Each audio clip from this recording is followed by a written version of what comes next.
Halo, selamat siang semuanya. Ya, selamat datang di acara daring untuk program Fulbright Specialist, yaitu sebuah program yang memungkinkan institusi Indonesia untuk mengundang ahli atau akademisi asal Amerika Serikat selama 2 sampai dengan 6 minggu untuk menjalankan berbagai kegiatan.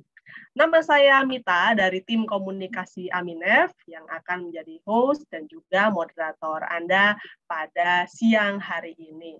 Nah, rekan-rekan sekalian, kami mengucapkan terima kasih banyak sudah hadir di acara ini yang akan membahas tentang apa itu program Fulbright Specialist dan juga bagaimanakah caranya untuk institusi Indonesia mengisi formulir aplikasi sehingga nantinya juga berkesempatan untuk menjadi tuan rumah para ahli atau akademisi asal Amerika Serikat. Dan saya juga dengan senang hati di sini ada tergabung 2 orang rekan saya dari Aminef, yaitu Astrid Lim dan juga Cecilia Dewi. Fulbright Grants for Americans yang mengelola program Fulbright Specialist ini. Langsung saja kita mulai untuk penjelasan mengenai program Fulbright Specialist. Untuk kebutuhan ini, saya ingin meminta bantuan untuk rekan saya, Astrid Lim, untuk dapat langsung memulai slide yang sudah kita siapkan sama-sama. Ya, berikut ini slide-nya mengenai program Fulbright ya. Kita langsung saja mulai untuk Anda, apakah program Fulbright itu? Silakan berikutnya. Nah, program Fulbright itu sebuah program pertukaran pendidikan terkemuka Amerika Serikat. Dan program ini membuka kesempatan bagi mereka yang berasal dari berbagai kalangan dari 160 negara untuk dapat melaksanakan aktivitas seperti studi, penelitian, atau peningkatan profesionalisme di tempat kerja melalui berbagai aktivitas di Amerika Serikat. Dan untuk program Fulbright sendiri secara global pada tahun 2021 lalu sudah merayakan ulang tahun yang ke-75. Dan kalau di Indonesia sendiri, program Fulbright itu sudah berusia 70 tahun. Next. Nah, lebih dari 3.000 orang warga Indonesia yang sudah berangkat ke Amerika Serikat melalui berbagai program dan lebih dari 1.300 warga Amerika yang datang ke Indonesia, salah satunya melalui program Fulbright Specialist ini. Mereka selain berkegiatan di baik Indonesia maupun Amerika Serikat, sekaligus mendekatkan hubungan antara kedua negara ya. Baik, berikutnya untuk program Fulbright sendiri di Indonesia dikelola oleh American Indonesian Exchange Foundation, yaitu sebuah yayasan nirlaba dwi bangsa yang didirikan atas kesepakatan pemerintah Amerika Serikat dan Indonesia pada tahun 1992. Beasiswa Fulbright yang kami kelola adalah salah satu program Fulbright yang terbesar di Asia Pasifik. Nah, tahun ini, pada tahun 2022, kami merayakan ulang tahun ke-70 program Fulbright di Indonesia dan yang ke-30 Yayasan Aminef di Indonesia. Oleh karenanya, pantau terus laman dan juga kanal media sosial Aminef, karena akan sangat banyak sekali acara-acara yang kami gelar untuk merayakan ulang tahun tersebut. Berikut ini adalah profil dari beberapa Fulbrighter Indonesia. Mereka memiliki hasil karya yang sesuai dengan bidang studi masing-masing, seperti yang rekan-rekan bisa lihat di layar. Ada Profesor Polita Karnawati, Andreas Harsono, Profesor Pratiwi Sudarmono, dan juga Profesor Mohtar Pambotini. Selain keempat orang ini, yang berikutnya ada juga Fulbrighter Indonesia lainnya. Dan selain Fulbrighter Indonesia, tentu ada juga Fulbrighter Amerika Serikat yang salah satu program yang mereka lamar adalah program Fulbright Specialist. Seperti apakah program Fulbright Specialist ini? Dan siapa sajakah sekiranya institusi Indonesia yang dapat melamar? Berikut ini untuk penjelasannya mengenai program dilanjutkan oleh rekan saya, Michelle. Silakan Mbak Asri.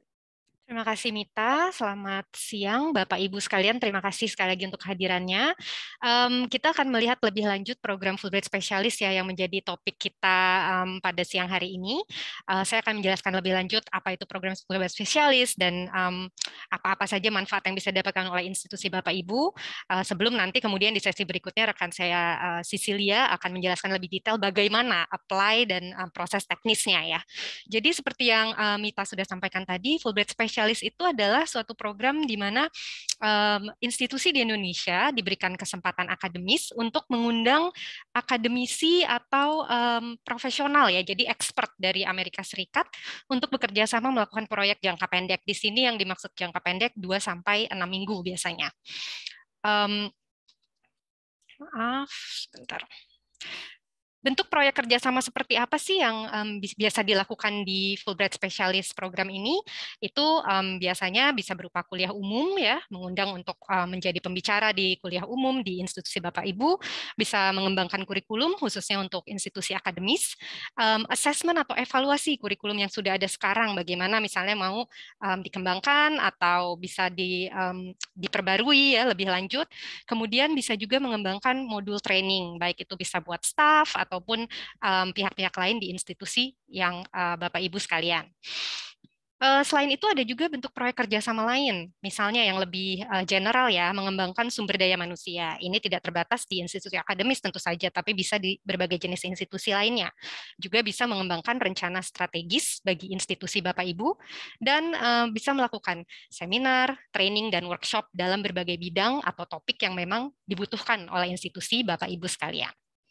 Secara umum, tujuan program Fulbright Specialist adalah untuk memberikan kesempatan bagi institusi di Indonesia untuk bekerja sama dengan ahli atau akademisi terkemuka dari Amerika Serikat yang memang mereka profesional di bidangnya ya dan sudah terdaftar sebagai expert yang memang sudah bisa diundang di dalam program Fulbright Specialist ini.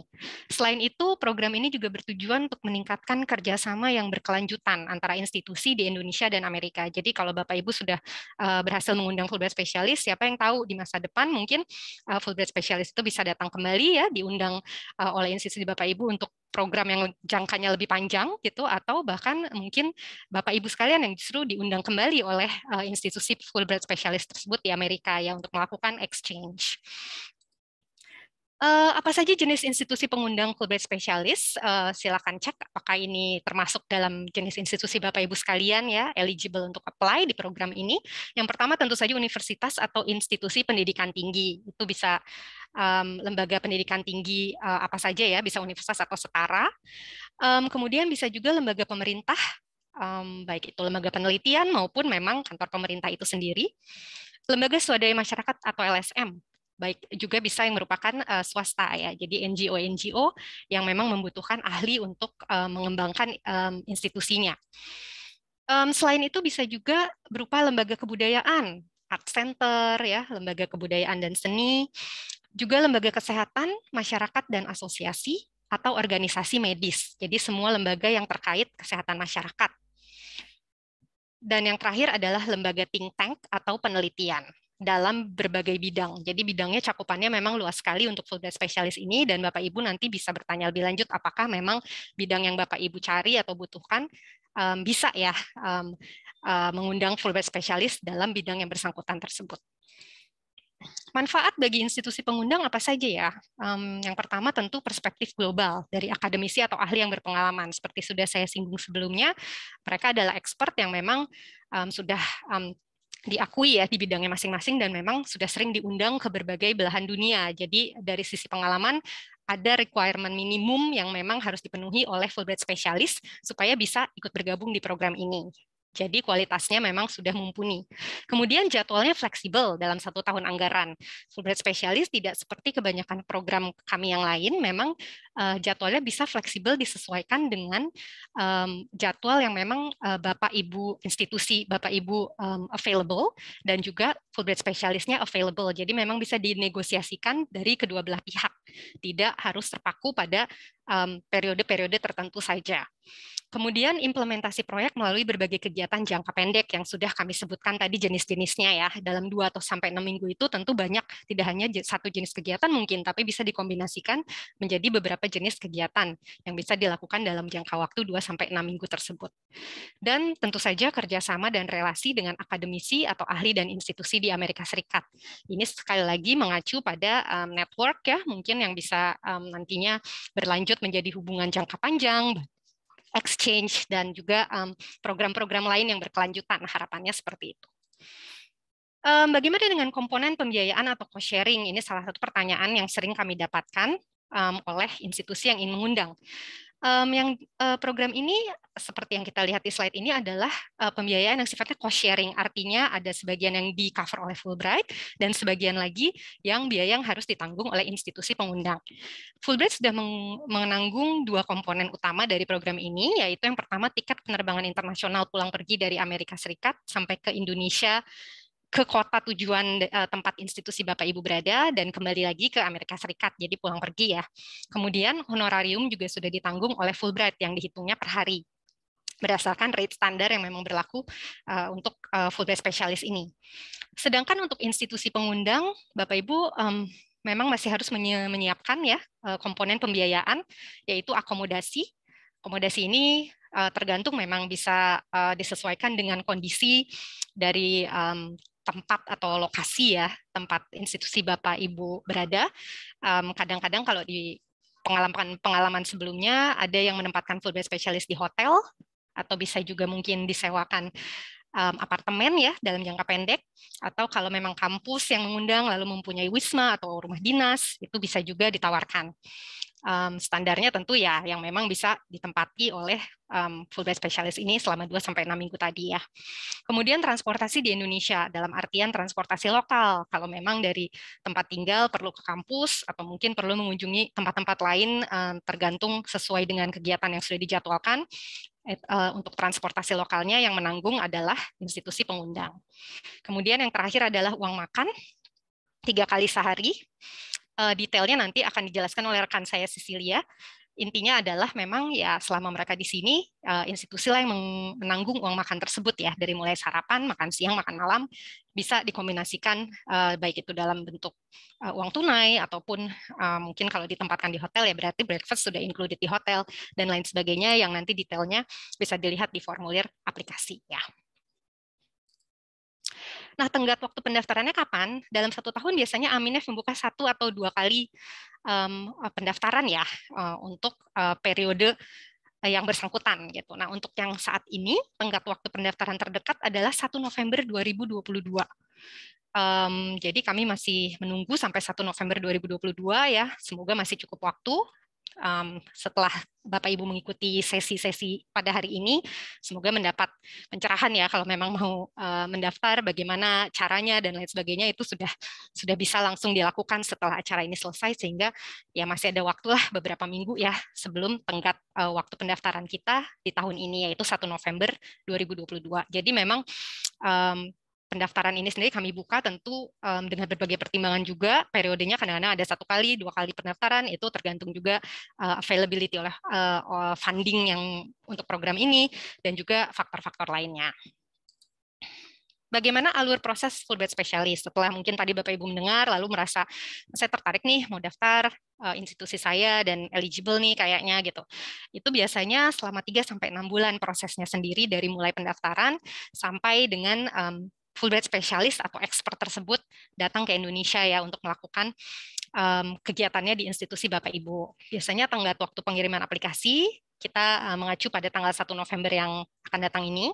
Setelah itu akan ada proses seleksi aplikasi, di mana aplikasi Bapak Ibu akan direview oleh panel yang terdiri dari orang Indonesia dan Amerika, yang akan memutuskan siapa-siapa saja yang lolos, karena tentu saja ada keterbatasan funding sehingga tidak semua proposal yang masuk bisa lolos seleksi ya. Kemudian setelah itu ada pengumuman dan revisi aplikasi. Kalau institusi Bapak Ibu lolos seleksi yang sudah dilakukan oleh panelis, akan mendapatkan pengumuman dari Aminef, tapi dalam prosesnya biasanya akan ada revisi-revisi tentu saja ya, dari formulir itu sampai dengan programnya sendiri mulai berjalan. Aplikasi yang sudah direvisi tadi di mana Aminef juga akan membantu biasanya dalam proses revisi ini, apa-apa saja yang masih perlu dijelaskan, apa-apa yang masih perlu diperbaiki, dan lain sebagainya, itu akan diteruskan ke partner kami di Amerika Serikat, yaitu World Learning, ya, yang merupakan badan yang ditunjuk untuk mengelola program ini secara administrasi dari Washington atau Amerika Serikat ya. Kemudian nantinya partner kami di Amerika tersebut akan menghubungi akademisi atau ahli dari Amerika Serikat yang nantinya akan ditempatkan di institusi Bapak Ibu.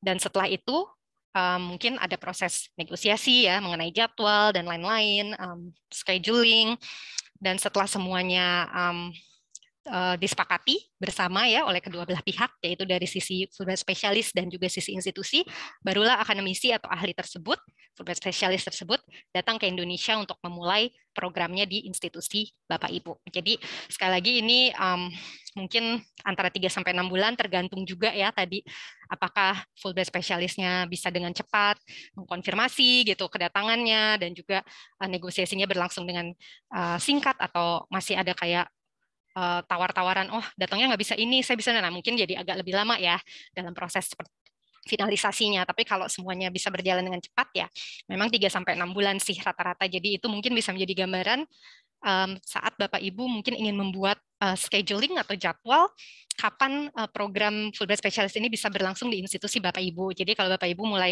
akan mendaftarkannya di bulan November, ya nanti hitung-hitung aja kira-kira paling cepat program ini bisa dimulai kapan gitu ya. Nah, di mana mendapatkan informasi terkini dan cara mendaftar? Setelah sesi ini selesai, mungkin Bapak Ibu ingin lebih lanjut lagi, lebih memperdalam, silakan kunjungi website kami di aminef.or.id di bagian mengundang orang Amerika dan mengundang Fulbright Specialist atau pindai kode QR ini yang ada di layar Bapak Ibu sekalian. Selain itu, informasi terkini selalu kami posting di sosial media Aminef, baik itu di Facebook page Aminef/Fulbright Indonesia, Twitter @FulbrightID, dan Instagram @FulbrightIndonesia. Di situ ada informasi-informasi terkini, tenggat pendaftaran, reminder, dan lain sebagainya yang selalu kami posting ya. Sedangkan bila ada pertanyaan, Bapak Ibu bisa juga menghubungi kami, baik itu melalui telepon, email, di hari dan jam kerja antara Senin sampai Jumat, kecuali libur kalender Indonesia dan Amerika. Ini ada beberapa testimoni dari institusi yang sudah pernah mendapatkan Fulbright Specialist sebagai gambaran saja ya. Ada Universitas Pertamina pernah mendapatkan Fulbright Specialist, dan mereka mengkonfirmasi bahwa dari program itu para mahasiswa diberi informasi mengenai bagaimana mewujudkan program logistik yang berkualitas tinggi berdasarkan pengalaman dari Fulbright Specialist Dr. Oya Tukel yang didapatkan selama berada di lapangan. Kemudian untuk dosen sendiri, itu tadi untuk mahasiswa ya, untuk dosen manfaatnya juga mendapatkan saran-saran mengenai pengembangan kurikulum dan program yang dibutuhkan untuk membentuk kompetensi mahasiswa dan mempersiapkan mereka menuju profesi di bidang logistik. Sedangkan Universitas Pertamina dan Profesor Tukel juga terus berusaha dan mengembangkan program untuk masa mendatang. Nah, jadi ini mereka memenuhi nih tujuan yang tadi ya, kerjasama dalam jangka panjang. Ternyata memang benar-benar terjadi di dalam kasus Universitas Pertamina ini. Mereka sudah melakukan menjajaki kemungkinan untuk program pertukaran, kerjasama menyelenggarakan konferensi, dan juga di bidang penelitian. Kemudian ada lagi salah satu testimoni lain dari UKI Paulus Makassar, dari salah satu lecturer di sana bilang kalau Fulbright spesialis yang berkunjung ke sana ini, Profesor David Rowland, itu mengajarkan ya tentang transforming research ideas into a research proposal, matching hypothesis and research design, developing collaboration research program with internal partner, dan writing a thesis. Jadi memang fokusnya waktu itu workshop penulisan ya, baik itu penulisan akademis, ilmiah, untuk jurnal, juga research proposal, dan lain sebagainya.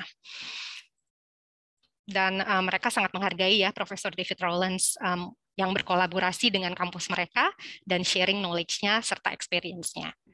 Itu salah satu testimoni lain dari Makassar ya. Nah, kisah-kisah manfaat program Fulbright Specialist lainnya masih banyak banget.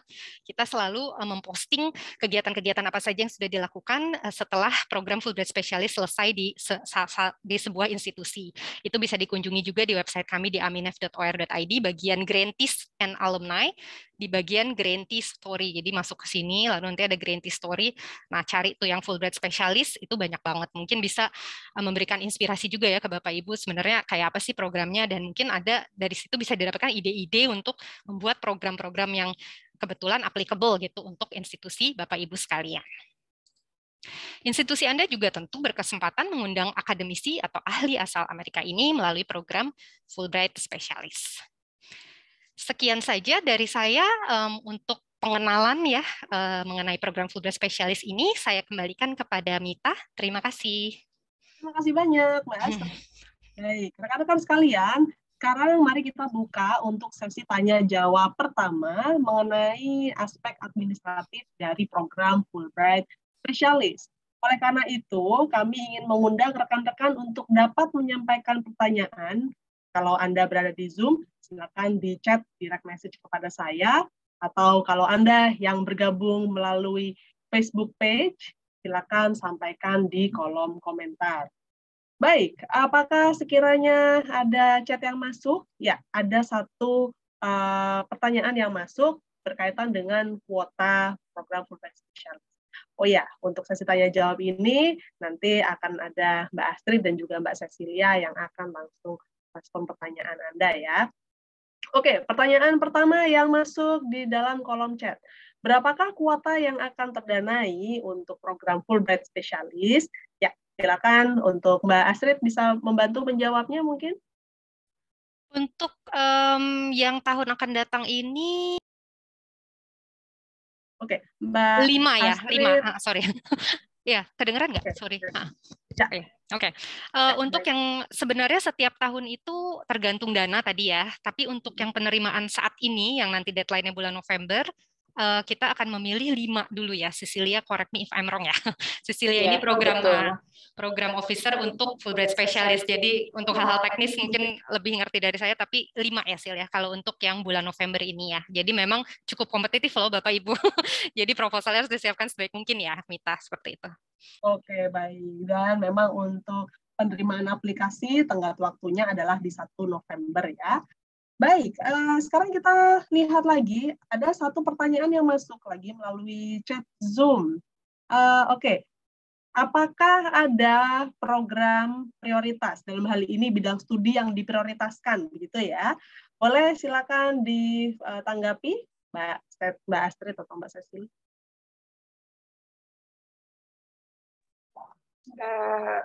Sebetulnya kalau dari kami sendiri itu tidak ada yang diprioritaskan, tapi kalau dari US State Department mereka berharapnya sih bisa terkait dengan isu-isu seperti literasi digital, lalu pengiriman berita yang salah gitu ya. Lalu juga bisnis entrepreneurship seperti startup gitu, dan masih banyak isu-isu lainnya gitu ya. Tapi lagi-lagi tiap negara tuh diberikan kebebasan untuk menentukan gitu atau memilih isu-isu proposal mana yang memang isunya tuh paling dibutuhkan saat ini gitu oleh daerah tersebut gitu ya. Karena kita kan Sabang Merauke itu beda-beda ya, Pemdanya mungkin lagi butuh apa, dan ini juga kadang-kadang bukan terkait dengan pemerintah tapi juga institusi itu sendiri gitu. Mungkin punya kebutuhan apa gitu. Baik, jadi intinya semua bidang terbuka untuk melamar program Fulbright Specialist. Adapun kegiatan yang akan dilakukan oleh institusi akan silakan disesuaikan dengan kebutuhan dari institusi yang mengundang, gitu ya? Ya, betul. Oke, ada pertanyaan lagi yang masuk. saya ingin mengundang Bapak Sulaiman untuk bisa hadir di layar untuk menyampaikan pertanyaan secara langsung. Apakah memungkinkan secara audio dan video? Silakan. Ya, terima kasih Mbak. Ya, silakan. Video saya kayaknya kurang ini. Nggak apa-apa, Pak. Bersahabat. Baik, misalnya kita mengenal tenaga spesialis tertentu di Amerika yang kita anggap cocok atau sesuai dengan kebutuhan institusi yang kita mintakan. Apakah memungkinkan dalam proposal program itu kita sertakan orang tertentu yang kita mintakan? Terima kasih. Baik, terima kasih untuk pertanyaannya. Jadi, apakah memungkinkan ya untuk bisa menulis spesifik ingin mengundang ahli atau akademisi A dari Amerika Serikat, begitu ya? Baik, silakan tanggapannya, rekan-rekan. Boleh, Pak, boleh. Jadi kalau misalnya sudah kenal seorang profesor misalnya atau seorang profesional di Amerika, silakan saja. Sepanjang itu memang sesuai ya dengan expertise dia tuh sesuai dengan apa yang dibutuhkan oleh institusi Bapak begitu ya. Baik, baik Bu. Terima kasih. Ya, terima kasih. Cuma gini, ada resikonya juga, maksudnya gini ya, bukan resiko, konsekuensi ya. Tapi ini normal karena di tahun-tahun sebelumnya juga sudah pernah ada yang seperti itu. Jadi terkadang profesor atau profesional atau ahli yang kita sudah kenal ini, kemungkinan dia belum terdaftar di roster gitu ya, di rosternya Fulbright Specialist. Jadi nanti ketika katakan proposal dari institusi Bapak terpilih gitu ya, lolos seleksi, nanti itu si spesialis itu akan si ahli itu akan dihubungi gitu ya, lalu ditanyakan apakah akan bersedia untuk dimasukkan ke dalam roster. Nah itu prosesnya itu nanti bisa makan waktu sekitar sebulan sampai 2 bulan gitu ya, karena akan direview juga ya oleh State Department, CV-nya dia, pengalamannya dia, lalu disandingkan dengan proposal yang institusi Bapak sampaikan ke kami gitu. Nah nanti setelah itu setelah dianggap oleh State Department cocok gitu ya, baru nanti mereka akan di-approve begitu. Baik, untuk masuk ke roster. Baik. Terima kasih banyak untuk tanggapannya. Ini berarti untuk melamar program Fulbright Specialist memang tidak perlu ada kesepakatan sebelumnya dengan nama ahli atau akademisi khusus di Amerika Serikat ya. Jadi walaupun belum memiliki nama khusus juga masih bisa melamar program. Oke, baik. Saya ingin mempersilakan untuk 1 atau 2 orang rekan lagi yang bergabung di Zoom. Silakan untuk raise hand apabila Anda ingin menyampaikan pertanyaan secara langsung melalui audio dan atau video. Oke, ada Bapak Adrian. Silakan Pak Adrian untuk bisa menanyakan pertanyaan Anda. Baik, terima kasih. Selamat siang. Salam kenal semuanya. Saya Adrian dari Teknik Kimia ITK. Izin pertama bertanya untuk rekan-rekan dari Aminef. Kemarin memang kami sempat baca web dan kemudian kami sempat Zoom meeting dengan salah satu tokoh di US seperti itu, dan beliau memang sudah bersedia. Cuman memang belum terkonfirmasi apakah beliaunya masuk dalam roster yang di Fulbright Specialist seperti itu. Cuman nanti akan kami konfirmasi lebih lanjut. Kemarin dalam komunikasi awal itu kami sempat sempat bersepakat gitu ya, untuk eventnya itu diselenggarakan 2 minggu secara offline di kami di Balikpapan, tapi di luar itu ada 1 minggu pre-event dan 1 minggu post-event. Jadi total 4 minggu seperti itu. Apakah yang seperti itu di 1 pre-online, 2 minggu offline, dan 1 minggu post itu online kembali? Mengingat beliaunya memang di US posisinya memang cukup penting dan memang cukup sibuk dan memang sulit untuk meninggalkan institusinya selama lebih dari 2 minggu. Terima kasih. banyak Pak Adrian untuk pertanyaannya. Silakan rekan-rekan untuk tanggapannya.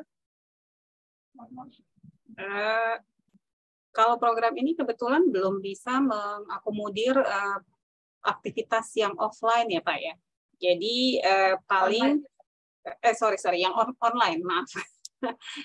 Jadi yang mungkin kita bisa akomodir itu adalah yang offline. Jadi yang dia datang ke sini begitu. Nah, kalau misalnya katakan kalau saya sih ngelihat tadi yang disampaikan oleh Bapak, kenapa nggak yang 1 minggu pre-nya itu aja yang offline, pre-event gitu ya.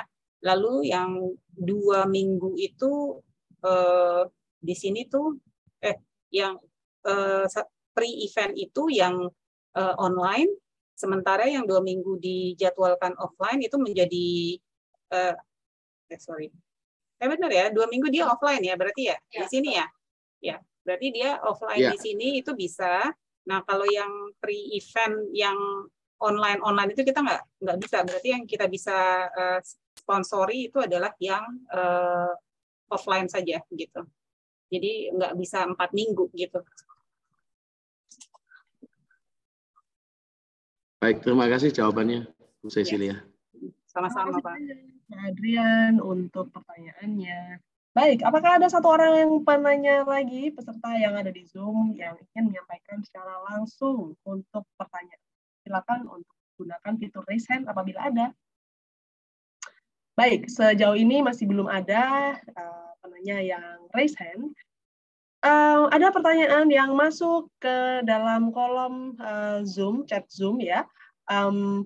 Baik, ada satu penanya yang berencana untuk memasukkan anggaran kepada pemerintah daerah untuk melamar program Fulbright Specialist ini. Pertanyaannya, apakah pihak institusinya bisa melakukan MOU dengan Aminef untuk program ini karena merupakan persyaratan di pemerintah daerahnya? Silakan rekan-rekan. Kalau untuk program Fulbright Specialist sendiri, kita memang sepertinya belum ada ya sebelum ini yang merupakan MOU antara institusi dengan Aminef ya. Mungkin kalau institusi di Indonesia pengundang dengan institusi si Fulbright Specialist bisa melakukan MOU antar kedua belah pihak memang bila dua-duanya sepakat. Tapi kalau untuk Aminef sendiri saat ini belum, cuman mungkin nanti bisa mungkin bisa menulis lebih lanjut ya, karena ini kan sepertinya kasus khusus ya.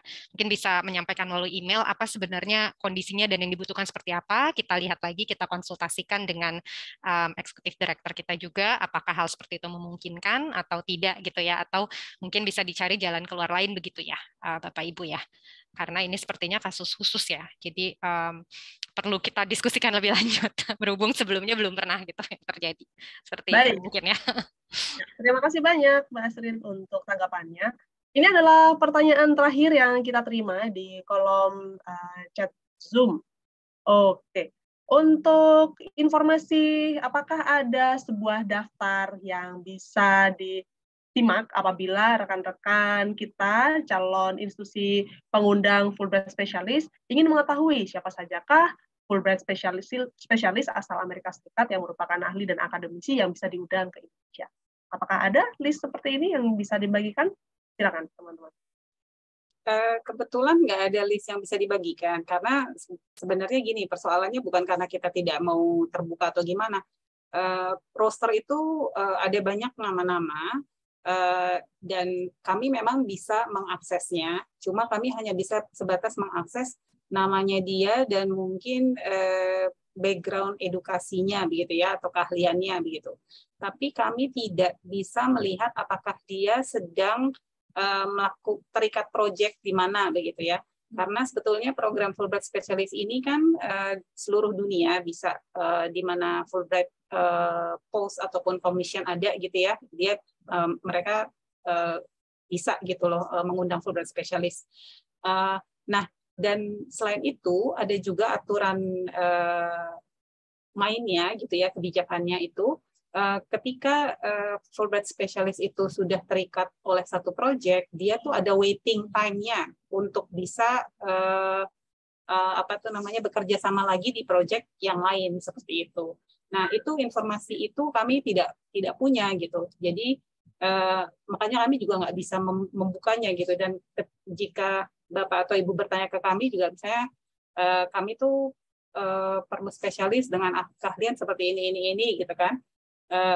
Kalau kami cari di roster mungkin ada, tapi kalau kami beritahukan ke Bapak dan Ibu, tapi ternyata dia terikat di proyek yang lain, itu nanti kami bisa salah begitu ya, memberikan informasi yang salah. Jadi nggak apa-apa kalau memang belum punya nama atau seorang ahli yang mau diundang, dikosongin aja kolom tersebut. Nanti kalau proposalnya sudah terpilih, itu nanti ada rekanan kami di Amerika, itu yang akan mengurus administratifnya, mereka juga yang mengurus roster di sistem itu ya, di portal itu, dan mereka yang punya semua informasinya gitu. Spesialis mana saja yang sedang available begitu. Baik, terima kasih banyak untuk informasinya. Nah, rekan-rekan sekalian, berhubung sudah tidak ada lagi pertanyaan yang sekiranya relevan untuk program Fulbright Specialist, maka untuk sesi tanya jawab yang bertanya, kami akan sudahi terlebih dahulu. Dan untuk sesi berikutnya adalah sesi tentang penjelasan bagaimanakah caranya untuk mengisi formulir aplikasi program Fulbright Specialist. Dan untuk keperluan ini langsung saja kami ingin mengundang rekan kami, Cecilia, untuk dapat menyampaikan informasinya, dan nanti setelahnya akan kita lanjutkan lagi dengan tanya jawab kedua. Silakan, Mbak Cecil. Ya, terima kasih Nita. Saya izin share. Baik, sudah terlihat semua ya? Sudah jelas. Kalau saya boleh tahu apakah Bapak dan Ibu di sini sudah sempat mendownload ataupun mendapatkan proposal ini, formulir proposal ini? Belum ada ya? Belum. Sudah ada satu yang melakukan thumbs up via Sudah ada ya? reactions, jadi ada yang sudah mengundang. Oke, ada. Oke, baik kalau gitu. Atau mungkin saya ini dulu tanya dulu, apakah sudah sempat membacanya dan sudah ada pertanyaan atau bagaimana gitu, spesifik di halaman berapa mungkin? Siapa, Ibu Syafrida ya? Oke, baik rekan-rekan, silakan apabila ada spesifik tentang formulir aplikasi yang ingin ditanyakan sebelum Mbak Cecil memulai untuk sesi penjelasannya mengenai formulir aplikasi. Oh, oke. Kita bisa lanjutkan langsung saja, Mbak. Baik. Oke. Jadi ini adalah formulirnya yang bisa Bapak dan Ibu download di website kami, atau nanti bisa lewat scan barcode ya, yang tertera di apa tuh namanya? Mungkin nanti di penutup ada ya, Mita ya? Ya, ada, Mbak. Ya. Dan ini adalah halaman pertamanya. Itu kalau Bapak dan Ibu ingin membaca, mengetahui tentang program secara singkat, itu bisa dilihat di sini, tapi akan lebih lengkap lagi itu di website kami ya. Dan ada banyak yang setelah mendownload ini terus bertanya dikirimkannya kemana. Di sini ada, di sini tertulis ya alamat email kemana Bapak dan Ibu bisa mengirimkan formulir yang sudah diisi lengkap ya. Oke, lalu di halaman 1 itu isinya adalah bertanya tentang kontak details ya. Ada nama institusi, alamat, lalu siapa yang menjadi contact person, nomor telepon kontak person tersebut, email. Kalau ada yang menjadi kontak person kedua, sebutkan juga di situ nama, email, dan nomor telepon. Lalu beralih ke section 2, di sini menanyakan terkait kebutuhan institusi Bapak dan Ibu begitu ya. diawali dengan detail project-nya dulu. Tidak usah terlalu banyak menghabiskan waktu di sini gitu. Mungkin yang sederhana aja gitu ya. Dan perhatikan juga limit dari detail project ini ya. Kadang-kadang kita suka bikin judul nggak sadar udah lebih dari 40 karakter. Padahal di sini dimintanya 40 karakter gitu ya. Lalu ditanyakan juga bidang ilmunya apa gitu kan ya, atau sektor apa gitu kan. Nah, ini bisa dilihat di panduan pengisian. Jadi ketika Bapak dan Ibu ke website kami, di situ ada formulir dan sekaligus panduan pengisian. Di halaman belakang itu ada daftar dari bidang ilmu ataupun sektor pekerjaan yang bisa Bapak pilih ya, dan diletakkan di sini gitu ya, disebutkan di kolom ini. Lalu begitu juga dengan nomor 3 mengenai spesialisasinya, mau di bidang ilmu apa atau di sektor pekerjaan apa, itu juga bisa dilihat di panduan pengisian formulir. Nah, lalu untuk isu ataupun tantangan yang di nomor 5, itu pastikan Bapak dan Ibu benar-benar mengisi isu dan tantangan apa sih itu memang yang sedang dihadapi oleh institusi sehingga memerlukan bantuan Fulbright Specialist gitu. Dan perhatikan juga limitnya ya, ada limitnya yaitu 500 kata gitu. Kalau menuliskan isu dan tantangan ini juga kalau bisa yang realistis juga gitu ya, maksudnya kalau katakan kadang-kadang ada juga institusi yang menulis bahwa iya saya berharap kami berharap dengan mengundang spesialis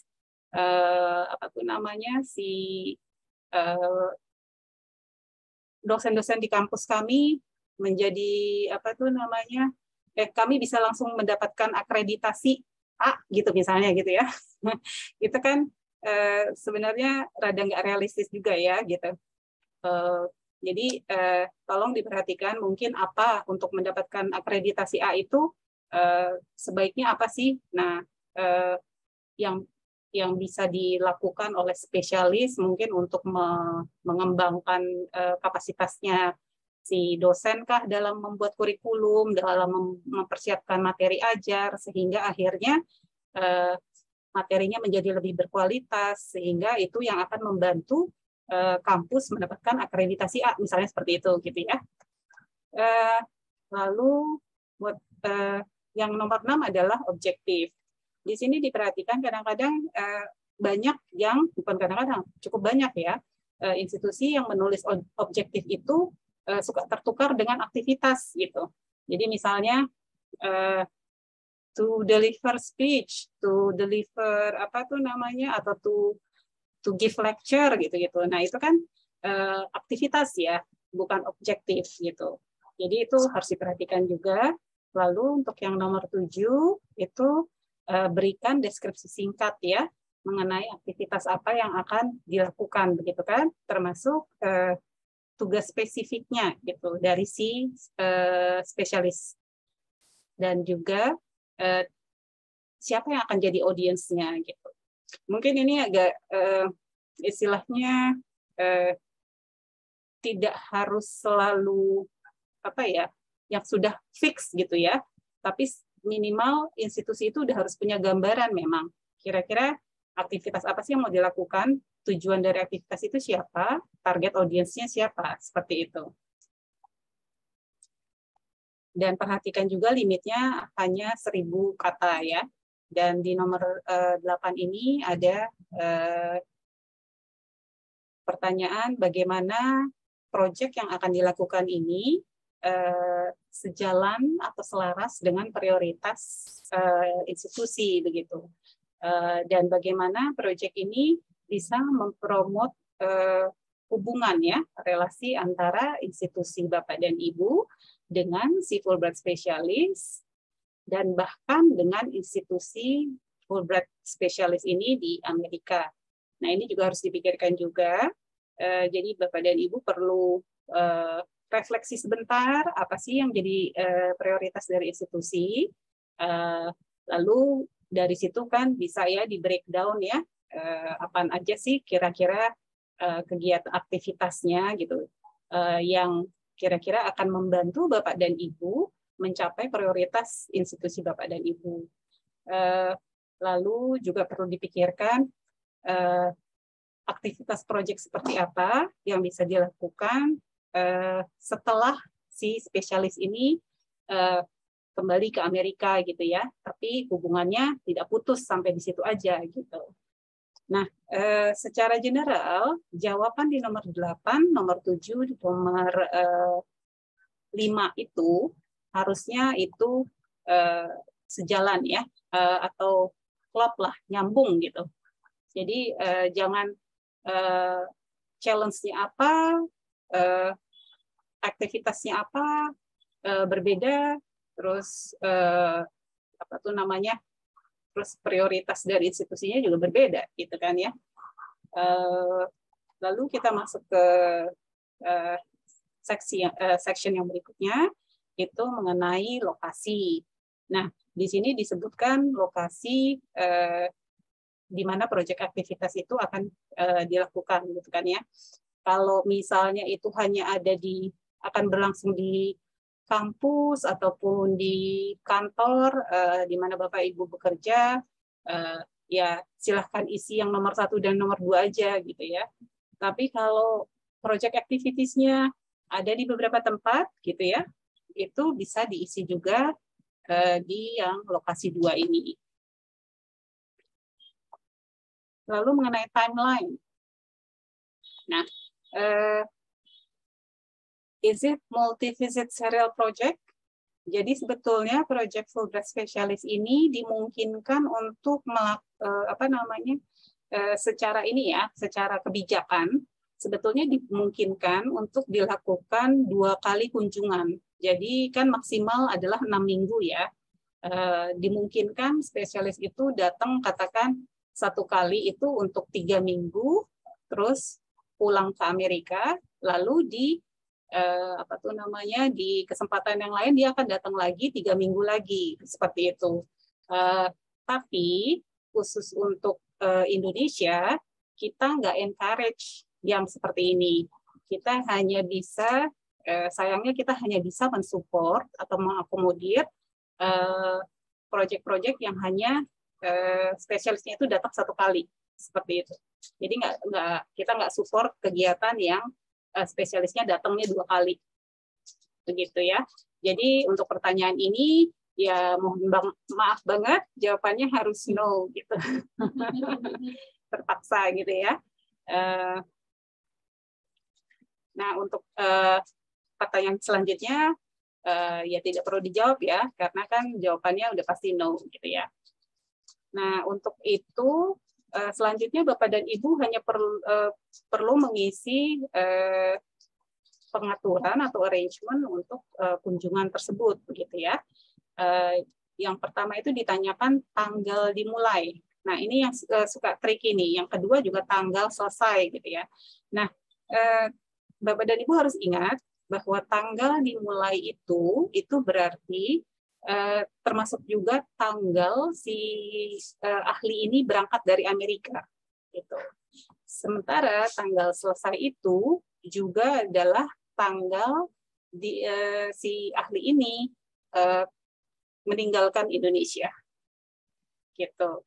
Jadi misalkan proyeknya dimulainya dari tanggal 1 sampai tanggal 30 Desember misalnya seperti itu. Berarti si ahli ini meninggalkan Amerika tanggal 1,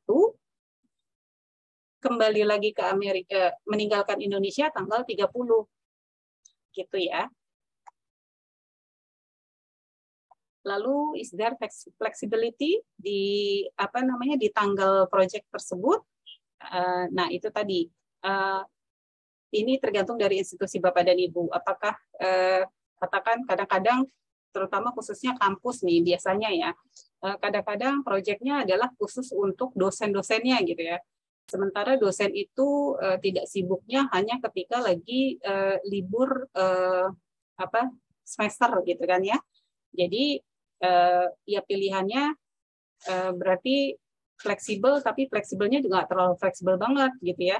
Jadi hanya ketika mungkin di antara bulan Juni atau Juli atau Agustus gitu ya. Lalu pilihan lainnya adalah mungkin di Desember atau Januari mungkin seperti itu.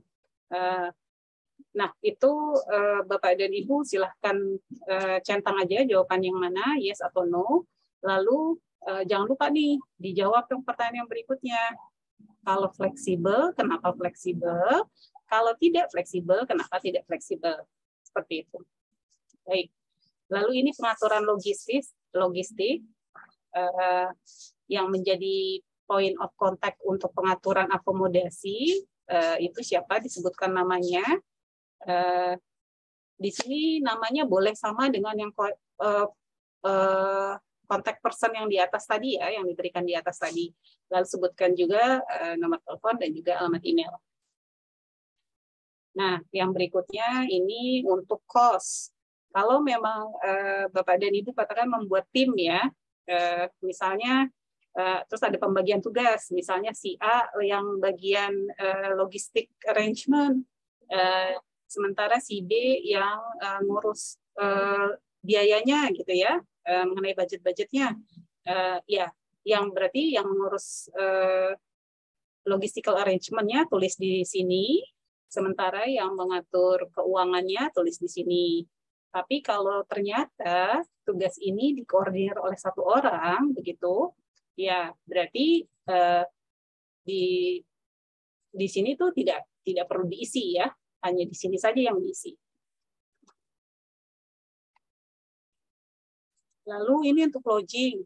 Kadang-kadang institusi suka lupa nih ngisi ini. Jadi jangan lupa disebutkan pengaturan lodging akomodasi itu seperti apa sih?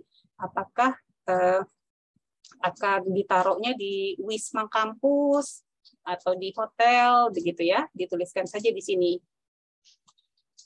Dan apakah pembayarannya akan langsung kampus atau institusi Bapak Ibu berikan ke manajemen wisma atau manajemen hotel, dituliskan juga di sini. Lalu di sini konteks detailnya si akomodasi tersebut, disebutkan nama, terus tipenya itu maksudnya apakah itu hotel, apakah itu wisma atau guest house, tapi yang pasti jangan menempatkan spesialis di rumah salah satu staf ataupun dosen ya. Sebisa mungkin dia jangan ditaruh di bersama keluarga Bapak dan Ibu ataupun rekan Bapak dan Ibu seperti itu. Karena ya kita tahu orang Amerika ya, mereka cukup profesional. Ketika mereka di luar, mereka akan mungkin outgoing dan melakukan semua aktivitasnya, tapi begitu mereka sampai di tempat mereka butuh privacy seperti itu. Lalu kalau ada websitenya, sebutkan di sini alamat, kota, provinsi, dan juga nomor kode pos ya. Lalu untuk logistik, nah ini disebutkan logistik itu tuh kosongnya kapan gitu, atau siap menerima si ahli itu kapan gitu, tanggal mulai siapnya gitu. Terus kira-kira tidak siapnya menerima tuh tanggal berapa, seperti itu di sini, dituliskan juga di sini. Nah, kalau di nomor 3, kalau akomodasi tersebut tidak tersedia, Bapak dan Ibu diminta untuk menyebutkan akomodasi alternatif di sini. Sebisa mungkin tuliskan juga alamat ya, dan juga kontak details lainnya. Nomor 4 ini terkait dengan biaya. Yang pasti di sini biaya per hari, terus jumlah hari di mana si spesialis akan tinggal di sana, dan juga jumlah biaya. Nah, jumlah hari dia akan tinggal di sana, Bapak dan Ibu, perkirakan saja. Jadi kalau katakan program mulai tanggal 1, Bapak dan Ibu tadi di atas nulis ya, program mulai tanggal 1, berakhir tanggal 30. Nah, itu kan tanggal 1 itu dia berangkat dari Amerika, nyampe di Indonesia itu paling tanggal secepat-cepatnya tanggal 2, tapi kalau dia di East Coast itu mungkin tanggal 3 begitu ya. Nah, nyampe di kota Bapak dan Ibu mungkin tanggal 3 itu tanggal ya benar, kalau di Jakarta Jabodetabek bisa tanggal 3 itu, tapi kalau di luar Jabodetabek kemungkinan adalah tanggal 4 gitu. Nah, dia keluar Indonesia tanggal 30. Berarti untuk lodging jumlah harinya itu dihitung dari tanggal 3 sampai tanggal 29 berarti ya. Gitu. Dan total cost-nya pun mengikuti ini tadi ya, tinggal dikalikan saja. Nah, untuk yang nomor 5 ini sayangnya jawabannya juga harus yes ya. Karena memang ini adalah tanggung jawab dari host institution untuk membiayai akomodasi gitu ya. Lalu yang berikutnya adalah transportasi. Ini sama dijelaskan. Transportasi, pengaturan transportasinya seperti apa yang akan Bapak Ibu gunakan gitu kan. Kalau misalnya ingin Bapak dan Ibu ingin menyediakan mobil beserta supirnya, tuliskan saja di situ bahwa kampus atau kantor kami akan menyediakan mobil operasional begitu ya, dan menanggung biaya bensinnya begitu ya. Lalu yang nomor 2 adalah terkait biaya. Biaya ini hitungannya mungkin yang Bapak dan Ibu bisa hitung adalah biaya bahan bakarnya ya. Lalu yang nomor 3 ini juga sayangnya jawabannya harus yes ya, karena memang biaya transportasi di domestik itu harus ditanggung oleh oleh host institution atau institusi yang mengundang. Nah, untuk yang biaya makan, ini juga dituliskan di sini gimana pengaturannya. Apakah Bapak dan Ibu, institusi Bapak dan Ibu akan memberikan mungkin menyediakan makanannya gitu ya. Misalnya karena dia ditaruhnya di hotel, Bapak dan Ibu sekalian minta paket yang sekalian makan pagi gitu. Atau mungkin minta full paket termasuk makan siang dan makan malam misalnya. Tuliskan saja di sini. Atau mungkin Bapak Ibu memilih untuk mencari catering dan yang menyediakan makan pagi sampai makan malam gitu. Nah, itu juga dituliskan saja di sini. Nah, yang kedua untuk ini adalah biaya. Diingat bahwa biaya yang ditulis di sini adalah tiga kali makan ya per hari.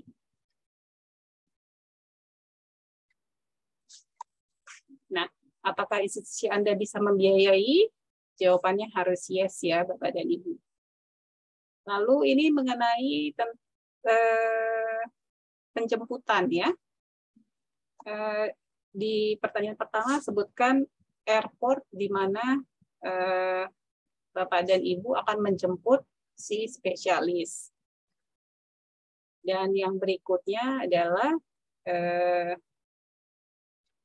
siapa yang akan menjemputnya dan bagaimana akan menjemputnya, begitu kan? Mungkin Bapak dan Ibu di sini bisa tulis kalau memang ada kendaraan operasional dari kantor ataupun dari kampus, gitu ya, disebutkan kami akan memakai kendaraan operasional dan akan dijemput oleh X, nomor HP-nya sekian. Ini harus disebutkan di sini. Lalu, ya, yang section 4 ini itu mengenai bahasa ya. apakah institusi Bapak dan Ibu memerlukan spesialis yang bisa berbahasa asing lain gitu selain bahasa Inggris gitu ya. Sebetulnya ini agak-agak tricky ya, karena pernah ada yang menjawab yes dan menyebutkan bahasa Indonesia, dan itu susah sekali mencarinya gitu. Jadi karena spesialis itu rata-rata mereka ya orang Amerika, dan sangat jarang dari mereka yang bisa berbahasa Indonesia gitu. Jadi sebaiknya mungkin dijawab saja no gitu ya. Dan mudah-mudahan dan kami sih percaya di institusi Bapak dan Ibu pasti ada orang-orang yang memang sudah bisa lah berbahasa Indonesia, berbahasa Inggris dengan baik ya. Lalu yang berikutnya adalah kualifikasi sama pengalaman dan keterampilan yang spesifik dari Fulbright Specialist yang dibutuhkan oleh Bapak dan Ibu. Di sini disebutkan ya Bapak dan Ibu apa aja gitu yang kualifikasi seperti apa gitu, atau keterampilan seperti apa yang dibutuhkan untuk proyek Bapak dan Ibu. Kadang-kadang gini, ada institusi yang karena dia sudah tahu dia mengundang Profesor A misalnya gitu ya, mereka tuh agak-agak asal-asalan isinya di sini gitu, dan sengaja di matching-matchingin gitu loh. Si profesor itu tuh udah mengajar apa aja itu ditulis aja gitu di sini, atau ngelihat CV, naro beberapa tuh yang udah ini aja gitu dari CV-nya gitu. Padahal skill-skill itu atau expertise itu yang mana gitu loh, yang memang diperlukan oleh institusi seperti itu. Kayak misalnya kalau misalnya proyeknya memang untuk membantu staf dosen di kampus supaya bisa menulis jurnal yang baik misalnya gitu ya.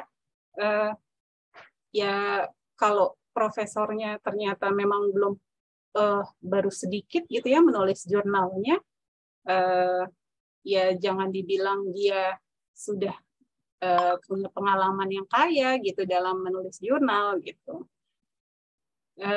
Atau dia belum pernah punya pengalaman membuat satu seminar ataupun workshop penulisan, ya terus dianggap sudah expert dan bisa memberikan workshop gitu, itu juga ya nggak pas juga begitu ya.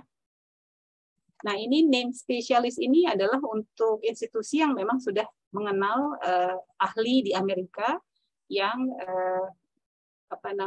yang mereka tahu keahliannya memang dibutuhkan untuk proyek ini gitu ya, itu bisa menuliskan di sini. Jadi kalau memang punya dicentang yang yes, tapi kalau tidak itu nanti bisa langsung skip ke section berikutnya gitu ya. Nah kalau memang sudah punya, silahkan disebutkan kontak details, nama dan kontak detailsnya si ahli tersebut ya. Usahakan untuk diisi ya Bapak dan Ibu, karena rekan-rekan kami di World Learning itu tidak selalu punya waktu gitu untuk nge-search siapa ini orang gitu kan. Jadi untuk memudahkan kerja mereka dan untuk memudahkan mereka segera menghubungi orang tersebut untuk membantu mereka untuk register ke roster gitu ya, diberikanlah ini informasi ini. Nah, untuk ini apakah sudah terdaftar di roster atau tidak, Bapak dan Ibu nggak perlu sibuk bertanya sih ke orang tersebut, tinggal dipilih aja. Kalau memang tidak tahu ya klik yang I don't know aja gitu ya. Lalu pertanyaan yang keempat adalah how did you identify? Disebutkan dengan how did you identify ya. Gimana sih kalian tahu si profesor ini atau si ahli ini gitu kan. Lalu yang kelima ini kapan gitu kalian tahu si ahli ini memang punya keahlian yang dibutuhkan untuk proyek ini. Lalu yang keenam, sudah pernah berkomunikasi atau bertemu atau berinteraksi dengan si ahli ini atau belum, begitu ya. Kalau kadang-kadang ada juga yang sudah pernah ketemu di seminar gitu kan, sebenarnya, tapi terus nulisnya no gitu kan, tapi terus di bawah nanti nulisnya oh ya, saya udah pernah ketemu di seminar di mana begitu. Kalau misalnya pernah jadi dosen pembimbingnya ketika ngambil master's degree di Amerika, misalnya ya sebutkan saja di sini gitu ya. Lalu ini juga disebutkan kenapa Bapak dan Ibu percaya mereka ini punya kualifikasi gitu yang dibutuhkan di dalam proyek ini. Nah, ini lagi-lagi sama dengan yang pertanyaan di atas tadi ya. Kualifikasi apa yang dibutuhkan. Jadi jangan asal main comot dari CV gitu ya. Jadi ini perlu dibahasakan dengan jelas gitu lah ya. Yang nomor 8, untuk Bapak dan Ibu yang memang sudah mengenal seorang ahli di Amerika dan menuliskan namanya dia di atas tadi, apakah Bapak dan Ibu masih berminat untuk bekerja sama dengan ahli yang lain seandainya ahli tersebut ternyata berhalangan atau memang tidak mau bergabung dalam roster gitu ya. Ini pertanyaan di nomor 8. Yang berikutnya adalah survei. Nah, ini gampang, silakan saja dipilih. Gimana Bapak dan Ibu tahu tentang program Fulbright Specialist, lalu tipe dari institusi di mana Bapak dan Ibu bekerja. Dan di sini kemudian ada section submit. Jangan lupa dicentang, lalu kirimkan ke kami setelah selesai. Gitu. Demikian. Saya kembalikan ke Mita. Terima kasih banyak Mbak Cecil untuk penjelasannya. Rekan-rekan sekalian, itu tadi pemaparan mengenai bagaimanakah caranya untuk mengisi formulir aplikasi Fulbright Specialist ya. Untuk berikutnya, kami ingin mengundang Anda untuk tanya jawab apabila Anda memiliki pertanyaan yang khusus mengenai formulir aplikasi program Fulbright Specialist. Silakan Anda bisa menggunakan fitur raise hand untuk dapat kami notifikasikan dan juga kami undang ke layar. Apakah ada pertanyaan yang sekiranya ingin disampaikan? Silakan. Kalau tidak ada atau belum ada, berikut ini kami akan bagikan layar yang mana berisi mengenai penjelasan program Fulbright Specialist dan juga bagaimana caranya Anda dapat mengunduh formulir aplikasinya. Ya, ini adalah laman Aminef di www.aminef.or.id. Ya, di sini Anda bisa langsung saja mengunjungi yaitu tombol mengundang orang Amerika. Lalu setelahnya klik yang mengundang Fulbright Specialist. Kalau Anda klik di bagian ini, Anda akan menemui informasi mengenai persyaratan umum, tujuan program, cara mengundang Fulbright Specialist, serta untuk dapat mengunduh formulir aplikasi dan juga informasi mengenai tenggat waktu pengiriman aplikasi, yaitu 1 November 2022. Kami juga menyertakan panduan pengisian formulir bagi institusi pengundang. Jadi, silakan Anda juga dapat merujuk pada informasi tersebut untuk dapat menemukan step by step atau langkah demi langkah untuk mengisi formulir aplikasi. Kami juga menyiapkan tautan khusus yaitu mengenai frequently asked question atau pertanyaan-pertanyaan yang sering kali diajukan mengenai program kepada mereka yang ingin mengundang orang Amerika. Dan di sini kalau Anda klik, Anda dapat mendapati tautan untuk Fulbright Specialist. Silakan Anda baca lebih lanjut untuk informasinya. Kami harap informasi-informasi yang disampaikan di laman Aminef ini dapat Anda manfaatkan. Kalau misalkan ingin mengetahui kira-kira Fulbright Specialist di Indonesia itu mereka berada di mana saja dan pernah diundang untuk bidang studi atau keperluan apa saja.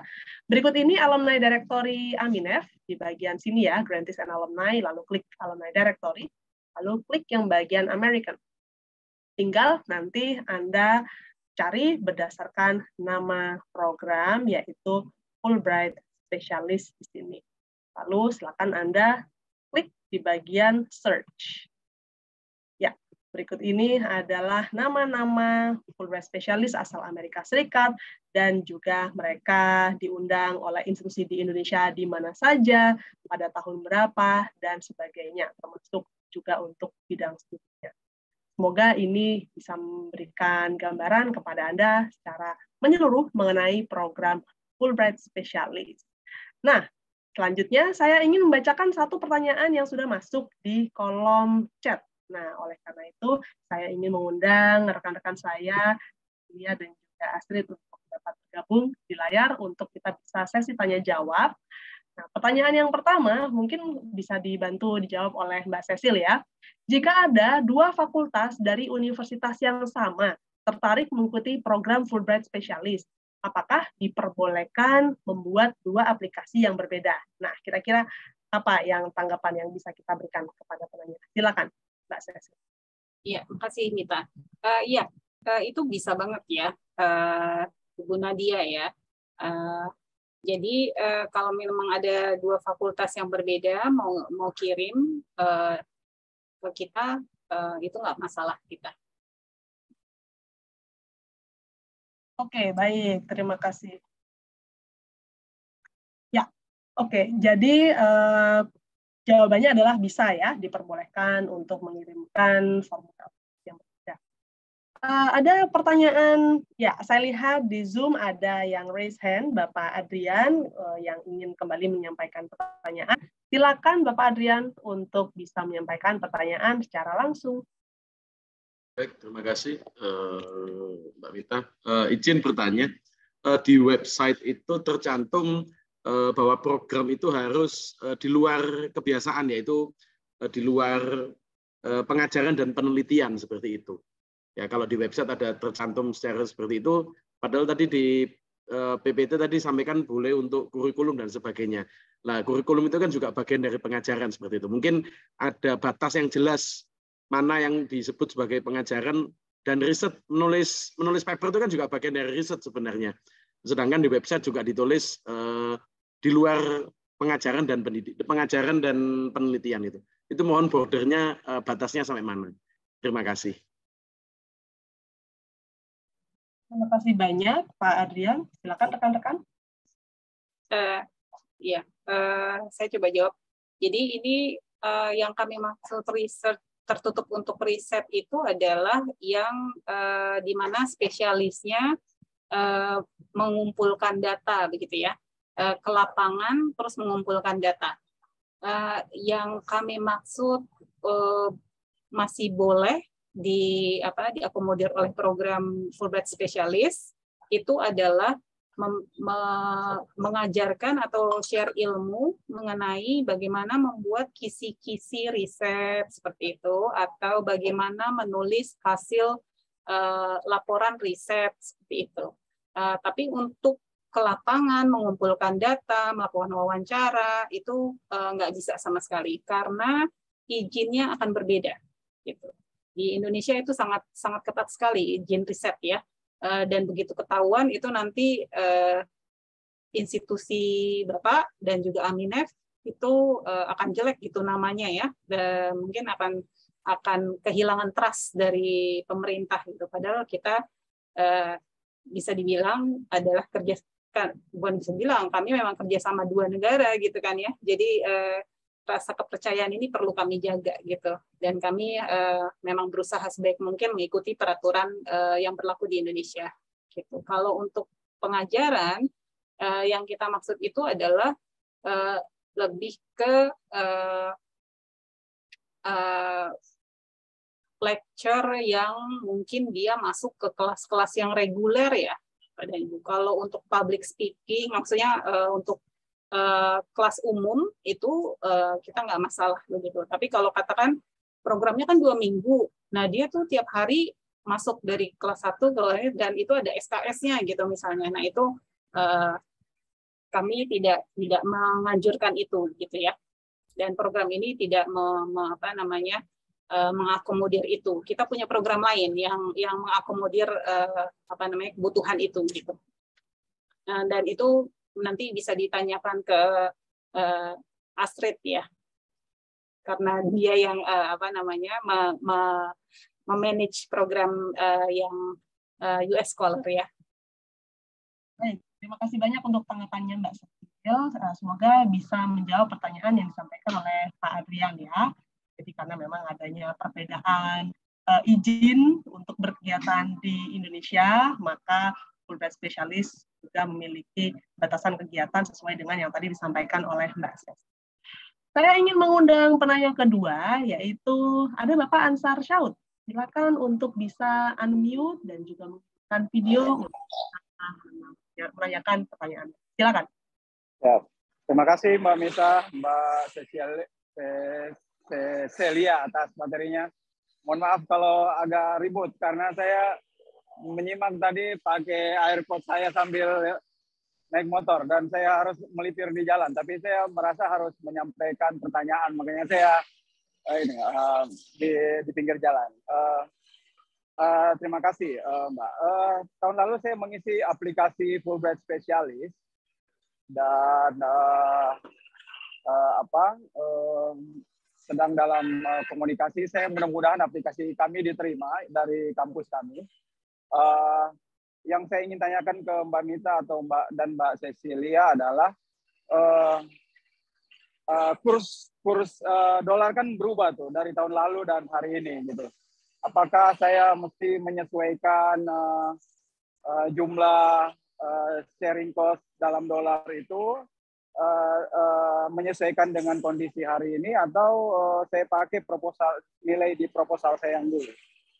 Kemudian yang kedua adalah di proposal kami tahun lalu adalah kami menyebut satu nama hotel untuk tempat nanti Fulbright Specialist bisa menginap selama program. Tetapi saya hari ini menemukan ada hotel yang mungkin lebih baik daripada spesialis tersebut. Apakah di mana baiknya? Saya merubah di dalam proses komunikasi itu, atau saya masuk aja dengan proposal saya yang lama, kami yang lama? Terima kasih Mbak Mita, Mbak Cecilia. Terima kasih atas pertanyaannya, Pak Ansar. Baik, silakan untuk Mbak Cecil bisa pertanyaan. Ya. Pak Ansar, mohon maaf, Pak Ansar dari Unhas ya? Ya, Mbak Cecilia, saya Ansar dari Unhas. Iya, Pak, karena formulir itu kan ditanyakannya adalah dalam dolar ya Pak. Mungkin ya, sebaiknya memang kita sih stick ke situ ya Pak, ke besaran dolar itu gitu ya. Tapi kalau saya tidak salah itu kan Bapak ada pengaturan makan, transportasi itu kan sama akomodasi mayoritas kampus yang ngatur ya, tidak memberikan cash ya. Iya, kampus yang ngatur, Mbak. Iya, jadi kalau selama itu kampus yang ngatur, saya rasa berarti kan Bapak membayarnya dengan dalam rupiah ya. Jadi istilahnya gini, ya.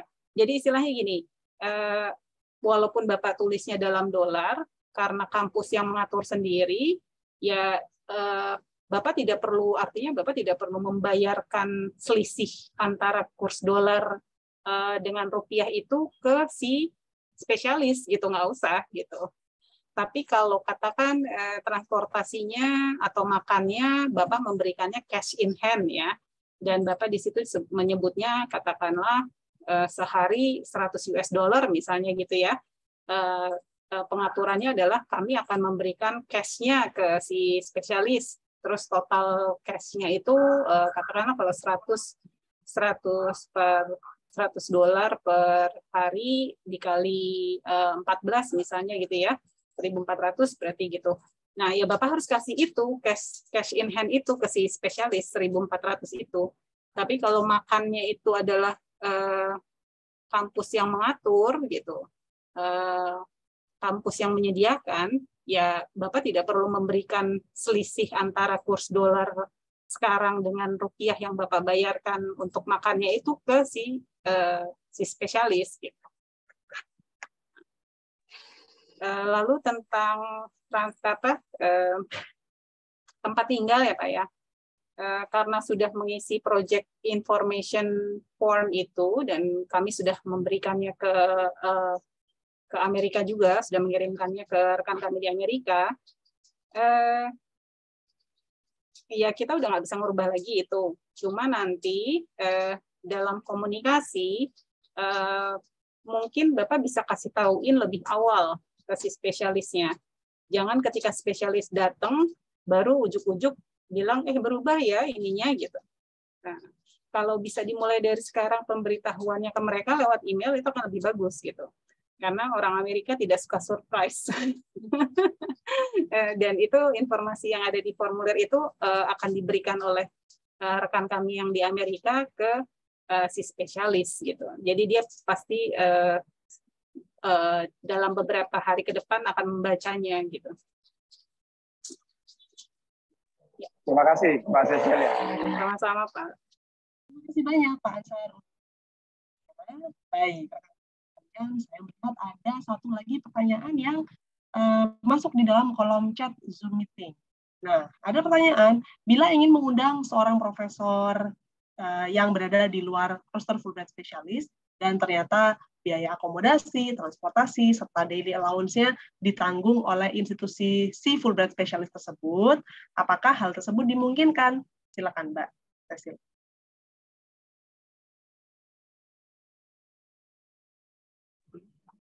Sayangnya nggak bisa ya, karena itu tadi kebijakan dari program ini adalah cost sharing antara Fulbright dan juga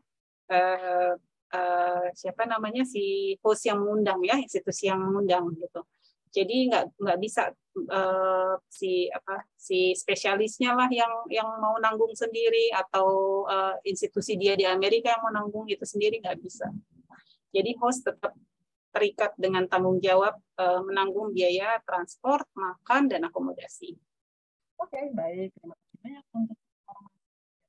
Nah, saya lihat sudah tidak ada pertanyaan lainnya yang masuk kepada kita. Oleh karena itu, kita akan akhiri acara ya. Namun sebelumnya, kami ingin mengundang rekan-rekan semua untuk yang hadir di Zoom untuk menghidupkan layar Anda. Kita bisa mengambil foto bersama apabila Anda berkenan untuk ikut dalam foto bersama. Silakan, kami akan menunggu kurang lebih 10-15 detik untuk keperluan ini. Kami akan tangkap layar dari layar yang videonya menyala saja. Baik, apakah kita semua sudah siap? Nampaknya sudah siap ya. Mari kita mulai untuk hitungan mundurnya. Kita semua bersiap-siap. 1, 2, 3. Baik, terima kasih. Layar yang saya lihat untuk kamera yang menyala hanya satu saja. Kita mulai ulang untuk hitungan mundurnya ya. Yuk, sama-sama. 1, 2, 3. Terima kasih banyak untuk partisipasinya di dalam acara sesi informasi daring untuk program Fulbright Specialist ini. Semoga acaranya bermanfaat untuk Anda semuanya, dan kami mengucapkan terima kasih banyak kepada rekan-rekan kami, Cecilia Dewita dan juga Astrid Lim yang telah membagikan informasi serta tips untuk melamar Fulbright Specialist, dan tentunya kepada Anda rekan-rekan yang tergabung di Zoom meeting ini, dan juga Anda yang menyimak melalui Facebook page baik Facebook Aminef, Relo Archipelago, Education USA, dan juga US Konjen Medan. Semoga sekali lagi acaranya bermanfaat untuk Anda, sehingga institusi Anda bisa menjadi institusi Indonesia berikutnya yang menjadi tuan rumah visiting Fulbright Specialist ini. Tenggat waktu pendaftaran adalah 1 November 2022 ya. Kami nantikan formulir aplikasi dari Anda semuanya. Kami akhiri acara ini. Terima kasih banyak. Selamat sore dan sampai jumpa di acara berikutnya. Pantau terus laman dan kanal media sosial Aminef untuk informasi acara daring berikutnya yang sekiranya relevan untuk kebutuhan Anda ataupun institusi Anda. Selamat sore, salam sehat selalu semuanya.